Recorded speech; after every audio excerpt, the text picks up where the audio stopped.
పాలు చెడిపోతే అది పెరుగు అవుతుంది. పెరుగు పాల కంటే విలువైనది. అదే పెరుగు మరింత కాలం ఉంచితే అది చీజ్గా మారుతుంది. ఆ చీజ్ పెరుగు కంటే మరియు పాల కంటే ఎక్కువ విలువైనది. అలాగే ద్రాక్షరసం పాడైతేనే అది వైన్గా మారుతుంది. అది ద్రాక్షరసం కంటే ఎక్కువ ఖరీదైనది. కాబట్టి గుర్తుంచుకోండి, మీరు మిస్టేక్స్ చేసినందుకు చెడ్డవారు అవ్వరు. మిస్టేక్స్ అనేవి అనుభవాలు. అవే మిమ్మల్ని మరింత విలువైన వ్యక్తిగా మార్చుతాయి. అలెగ్జాండర్ ఫ్లెమింగ్ చేసిన తప్పే అతనికి పెన్సిలిన్ కనిపెట్టే మార్గాన్ని ఇచ్చింది. ఇది మన వైద్య చరిత్రలోనే ఒక గొప్ప ఆవిష్కరణ. అందుకే మీ తప్పులు మిమ్మల్ని కిందకి లాగేలా చేయనీయకండి. పర్ఫెక్ట్ కావడానికి ప్రాక్టీస్ మాత్రమే కాదు, మిస్టేక్స్ నుంచి నేర్చుకోవడం కూడా అవసరం. So keep going, keep growing. మీరు మీ ఎదుగుదలని స్టార్ట్ చేసినట్లయితే గ్రోయింగ్ అని కామెంట్ చేయండి.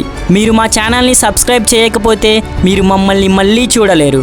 మాతో కలిసి ఎదగడానికి ఛానల్ని సబ్స్క్రైబ్ చేసుకోండి. మీరు సబ్స్క్రైబ్ చేస్తే కంగ్రాచ్యులేషన్స్, మీరు ఈ బుక్స్లో ఉన్న కంటెంట్ని ఫ్రీగా పొందబోతున్నారు.